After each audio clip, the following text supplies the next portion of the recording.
Yo, what's up mga pare ko? Tara't kamustahin natin yung performance nitong si Troy Rosario sa Barangay Ginebra ngayon. At itong UAAP MVP 6'11" big man na si Malik Diop open maglaro sa PBA as a import. At may tinatarget nga to na team na gustong pasukan sa conference na to ng Commissioner's Cup. May papatalsikin naman na veteran players ang SMB na isang araw sa dahilan kung bakit natanggal sa head coach itong si Leo Austria noon. Sino yung player na tinutukoy nitong si Boss No Badwa? Yan yung pag-uusapan natin sa video na to. So ang daming nagtatanong kung kamusta na nga ba yung kampanya nitong si Troy Rosario mga pare ko dito sa Gene Kings sa tatlong magkakasunod na game nga nito na nangyari. So sa first game debut nga nito kontra sa NLEX Road Warriors, magandang versatile yung bumungad dyan pagdating sa front court defense ng Ginebra dahil dito gumawa lang naman to ng 7 rebounds and 9 points sa game at dyan niya nakuha yung first win game niya sa Kabarangay. Sa second game kontra Phoenix Fuel naman ay kumuha siya ng 14 points sa game at nakuha nito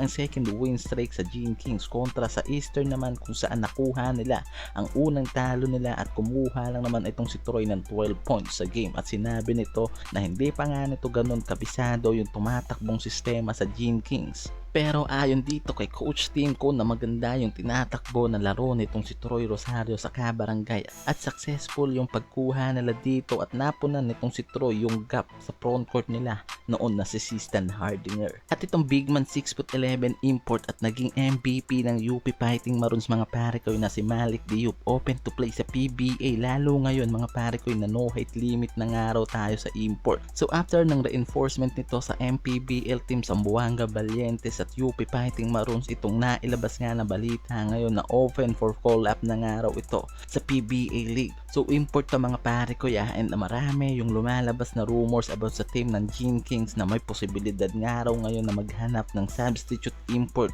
itong Barangay Ginebra na maaaring kapalitan nito si Justin Noypi, isa sa mga defensive anchor to ng UP at sinasabi rin nito na handa nga raw siya na maglaro any team sa PBA. So ang daming mga Gene Kings fans yung gustong mag-reinforcement itong si Malik Diop dito sa Barangay Ginebra kung willing nga raw na magkaroon pa ng substitute import itong kabarangay kay Justin Noype, itong 6'11" big man na si Malik Diop nga yung inuugnay sa team ng Ginebra na maaari nilang magamit bilang substitute import nga raw nitong si Justin Noype. Sa kabilang dulo mga pare ko itong bagong palit na head coach ng SMB na si Coach Leo Austria ay meron nga agad balak patalsikin o bawian na player ng SMB. Ayon yan mismo dito kay Boss No Badwa, sinabi nito kay Coach Leo Austria na ang tanong nga raw ngayon ay kung ititrade niya yung player na nagpatalsik sa kanya noon sa SMB bilang head coach. Walang ibang pinupoint out nga raw itong si Boss No Badwa kundi yung veteranong point guard na si Chris Ross dahil sa naging issue ng dalawang to noon, and yan din mismo yung dahilan kung bakit pinatalsik nga itong si Leo Austria ng SMB noon. Yan yung cryptic question ni Boss No Badwa dito